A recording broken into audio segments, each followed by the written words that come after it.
kita berbicara Serie A atau Liga Italia, tentunya gue mengingat pada istilah Magnificent Seven, sebuah istilah yang sangat-sangat fenomenal, viral, tren, dan juga tentunya dibicarakan di era tahun 90-an. Terus, siapa saja menurut Bultio yang bisa menjadi Scudetto?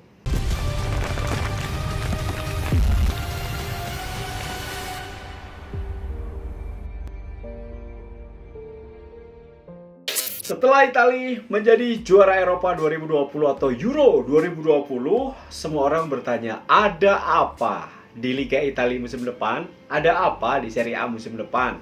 Ataukah Inter akan kembali menjadi Scudetto? Ataukah Juventus akan kembali mengambil gelarnya? Ataukah ada juara baru selain dua tim itu? Selamat datang Serie A 2021-2022. Nah, ini menarik. Kita berbicara Serie A atau Liga Italia, tentunya gue mengingat pada istilah Magnificent Seven, sebuah istilah yang sangat-sangat fenomenal, viral, tren, dan juga tentunya dibicarakan di era tahun 90-an. Kala itu kita ingat ada Juventus, AC Milan, Internazionale, kemudian AS Roma, Lazio, Fiorentina, dan juga Parma. Tapi setelah 20 tahun kemudian, atau bisa dikatakan 30 tahun kemudian, semuanya berubah. Tentunya Magnificent Seven, ada dua tim yang diganti posisinya. Fiorentina dan Parma digantikan oleh Atalanta dan juga Napoli. Jadi saat ini yang masuk dalam Magnificent Seven adalah Internazionale, Juventus, AC Milan, Napoli, Atalanta, AS Roma, dan juga Lazio. Jadi itu 7 tim yang akan mewarnai persaingan di musim ini. Setuju nggak? Atau ada tim yang lain? Nah, menurut gue itu ya. Oke, kita bahas dulu yang pertama. Internazionale, Scudetto yang ditinggalkan oleh Antonio Conte, Lukaku, dan juga Achraf Hakimi. Kemudian kedatangan pelatih baru Simone Inzaghi. Apakah mereka akan mampu mempertahankan gelarnya? Apakah mereka baik-baik saja? Menurut gue baik-baik saja. Dan gaya dari Simone Inzaghi dengan Conte tentunya berbeda. Kehilangan Lukaku, datang Edin Dzeko. Kehilangan Achraf Hakimi, datang Denzel Dumfries dari PSV. Kemudian mereka ada tambahan di lini tengah. Setelah Christian Eriksen tentunya masih 50-50 bermain bola atau tidak lagi. Tentunya ada Hakan Çalhanoğlu. Salah satu pemain penting, playmaker yang dimiliki oleh satu mereka AC Milan musim lalu, didatangkan dengan free transfer. Nah, ini menurut gue sudah menjadi satu hal yang berbeda. Dan ketika gue terakhir siaran internasional dalam pramusim, gue melihat gaya permainan Conte yang biasa dari sayap langsung ke striker Lukaku sudah hilang. Diganti dengan one two tiki taka ala Simone Inzaghi, dan itu berhasil. Dan menurut gue Edin Dzeko cocok di sana dengan Hakan Çalhanoğlu. Itulah puzzle yang hilang. Meskipun Lukaku lebih muda dibanding Edin Dzeko. Lukaku 28, Edin Dzeko 35. Tapi tentunya ini cara bermain berbeda, tentunya efektivitas akan dimiliki oleh Internazionale. Jadi Internazionale aman-aman saja. Yang kedua, AC Milan. Nah, ini dilatih masih oleh Stefano Pioli, musim lalu peringkat kedua. Kehilangan Gianluigi Donnarumma, Hakan Çalhanoğlu, dan juga Jens-Peter Hauge yang hengkang ke Frankfurt. Masalah nggak? Lumayan. Nah, siapa yang mereka beli?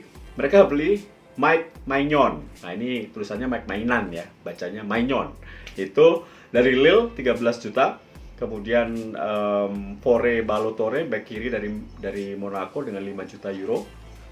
Brahim Diaz yang musim lalu dipinjam, bermain cukup bagus, kali ini dipinjam kembali dari Real Madrid.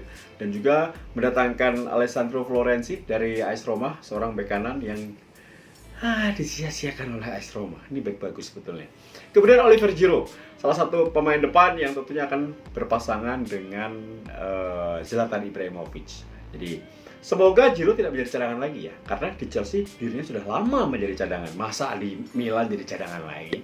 Good luck ya Oliver Giroud. Nah, apakah Milan baik-baik saja? Lumayan ya. Lumayan kehilangan Hakan dan juga kehilangan Donnarumma. Oke, kita melihat tim ketiga, Juventus. Massimiliano Allegri. Ingat nggak pelatih yang menangani Juventus di 2014 hingga 2019? Ini kembali datang. 5 Scudetto loh, 5 Scudetto diberikan oleh Allegri. Dan harapannya adalah CLBK, cinta lama bersemi kembali akan memberikan gelar. Mampukah? Nah, kita akan lihat. Tapi dari pembelian pemain atau bursa transfer atau transfer window hingga hari ini, gue lihat pembelian Juventus efektif, cermat, tepat sasaran. Nah, kita lihat dulu kehilangan Buffon yang sudah tua dan ingin pensiun di Parma. Kemudian Demiral yang hengkang ke Atalanta, dan juga Christian Romero, bukan Cristiano Ronaldo ya. Dia tidak jadi pindah ke Real Madrid, ini sebuah gosip besar hoax dilakukan ya. Nah, tidak. Jadi Christian Romero dari Juventus pindah ke Atalanta dan ditransfer ke Spurs. Yang masuk siapa saja? Yang masuk hanya satu sebenarnya. Dua. Masuk dua. Yang pertama adalah Weston McKennie. Ini pemain yang tampil bersama dengan Juventus musim lalu, kali ini dipermanenkan dengan 20,5 juta euro. Kemudian striker muda dari Santos Brazil, Caio Jorge. Ini cuma 1,5 juta. Dan terakhir adalah yang paling penting, yang ditunggu-tunggu, yang kemarin bagus ditampil di Euro dan juga dikejar-kejar oleh semua tim-tim besar. Dan Sassuolo harus menang, yes! Yaitu Manuel Locatelli. Ini pembelian yang tepat. Salah satu kekurangan Juve adalah pemain tengah yang hebat musim lalu. Setelah kehilangan Pjanic, Juventus tidak pernah punya lagi pemain yang bisa menjaga lini tengah jadi penyeimbang dari lini belakang dengan lini depan. Itu ada di Manuel Locatelli. 35 juta euro, murah. Dan itu kebutuhan yang dibutuhkan oleh Juve untuk kembali mengarungi Serie A dan juga kembali ke Eropa. Oke, kita masih menunggu siapakah lagi pemain yang akan diambil oleh Allegri karena masih ada waktu di sisa bursa transfer. Tapi Juventus bagus musim ini, kembali ke jalur Scudetto. Atalanta peringkat ketiga musim lalu. Ya, ini kembali ke Liga Champions. Luar biasa, Gianpiero Gasperini, pelatih yang sangat konsisten bersama dengan Ladea Atalanta. Dan siapa saja yang dilepas, siapa saja yang masuk, yang keluar tentunya Pierluigi Golini, penjaga gawang yang hengkang ke Spurs dengan 17 juta euro. Kemudian ada Roger Ibanez yang dipermanenkan oleh AS Roma dengan harga 9 juta. Kemudian juga ada Musa Bero yang hengkang ke Bologna dan juga Andreas Cornelius yang hengkang ke Parma. Cuan, banyak duit masuk, tapi juga banyak duit keluar. Untuk siapa? Untuk Juan Musso, ini penjaga gawang asal Argentina, tim nasional Argentina juga, mantan penjaga gawang Udinese yang dibeli dengan 20 juta. Cocok nih, karena Musso juga akan memperkuat Atalanta di kancah Eropa. Kemudian Demiral dari Juventus 16 juta. Giuseppe Pezzella dipinjamkan dari Parma, dan Matteo Lovato, ini back Hellas Verona dengan 8 juta. Musim lalu bermain cukup bagus dengan Hellas Verona. Jadi tampaknya Ladea atau Atalanta membeli di posisi yang sama dan memperkuat lini belakang. Semoga beruntung di Eropa mewakili Italia. Nah, kita akan bahas peringkat kelima musim lalu, Napoli. Napoli adem-adem saja dan dilatih oleh Luciano Spalletti, pelatih baru yang memang mengeluarkan Francesco Totti dari sepak bola. Sedikit curhat boleh ya. Jadi Luciano Spalletti kembali dan kali ini menangani Napoli, tapi Napoli adem-adem aja, tidak menjual pemain dan hanya mengambil 2 pemain, yang satu bayar, satu gratis. Yang bayar adalah Matteo Politano, winger dari Inter, musim lalu dipinjam. Ternyata mainnya bagus, diambil kembali oleh pelatih Spalletti, dipermanenkan dengan 19 juta euro. Sedangkan satu adalah Lord Juan Jesus dari AS Roma, diambil oleh Spalletti dan menjadi back buat Napoli. Cocokkah? We never knows. Tapi Napoli dalam bursa transfer adem-adem aja. Mungkin mereka sangat terkena dampak keuangan di pandemi ini ya. Oke, kita ke Lazio, salah satu tim ibu kota. Nah, ini juga kehilangan pelatih mereka, Simone Inzaghi, yang dibajak oleh Internazionale. Apakah Lazio baik-baik saja? Baik-baik saja, karena mereka tidak menjual pemain. Tapi mereka memiliki Maurizio Sarri, pelatih yang pernah sukses bersama dengan Napoli, pelatih yang pernah sukses bersama dengan Chelsea, pelatih yang suka ngerokok di lapangan, dan ini akan menjadi derby yang menarik menghadapi Jose Mourinho. Wah, Jose Mourinho menarik sekali. Kita melihat Sarri menjadi pelatih dari Lazio. Kemudian, siapa saja pemain yang diambil oleh Sarri?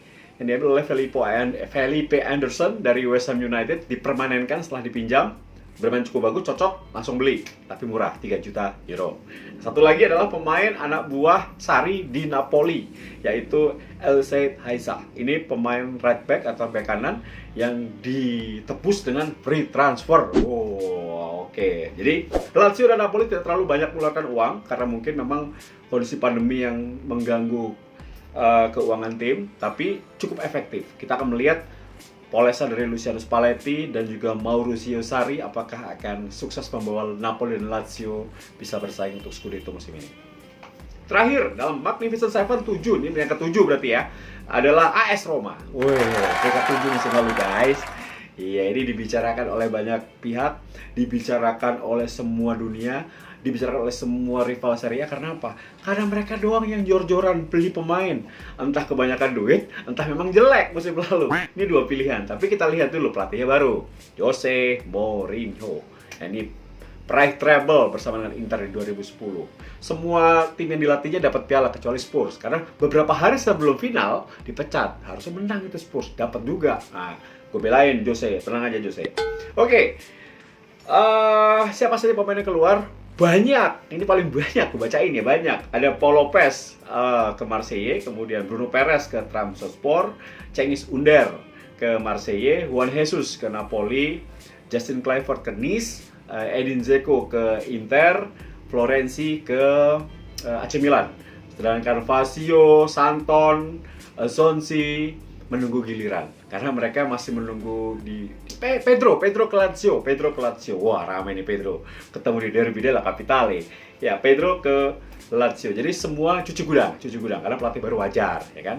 Masih tersisa 26 pemain di skuad Roma, 19 senior, 7 primavera. Nah, siapa saja yang masuk adalah Rui Patricio dari Wolves, kemudian Matias Vina bek kiri dari Palmeiras, Eldor Shomurodov, seorang striker asal Uzbekistan yang musim lalu bermain bagi Genoa, kali ini memperkuat AS Roma dengan nomor 14, dan juga tentunya ada Tammy Abraham, pemain termahal kedua sepanjang sejarah AS Roma. Setelah yang pertama adalah Patrick Schick 42 juta euro, kali ini Tammy Abraham 40 juta euro. Apakah kemahalan? Belum tentu. Kita berharap sukses bersama dengan Roma.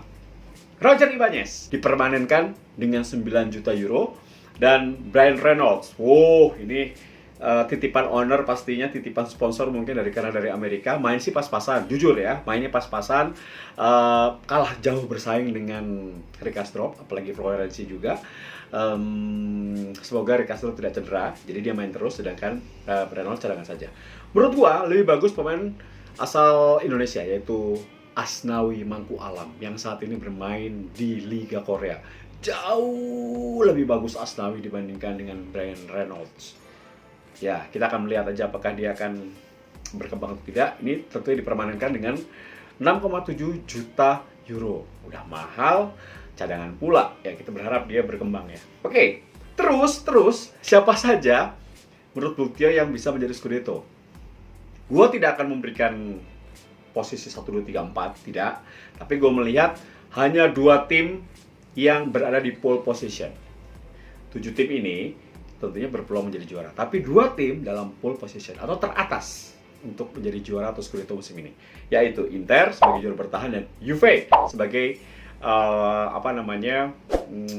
pengoleksi terbanyak gelar Serie A. Kenapa alasannya? Mereka matang, mereka lebih siap dibanding yang lain, dan tidak menutup kemungkinan untuk AC Milan, Atalanta, Roma, Napoli, dan Lazio untuk menjadi Scudetto juga. Tapi untuk yang paling depan atau paling atas berpeluang juara ya menurut gua Inter dan Juventus. Oke, ingat, untuk menjadi juara adalah memiliki squad yang bagus, memiliki pelatih yang bagus, memiliki manajemen yang bagus, jadwal menguntungkan, dan memiliki keberuntungan. Itu untuk menjadi Scudetto di Serie A. Itu opini gua, itu pendapat gua. Terima kasih kalian sudah menyaksikan T10 TV. Selamat datang Serie A Liga Italia musim kompetisi 2021-2022. Salam olahraga, Tio Nugroho, sign out. Bye.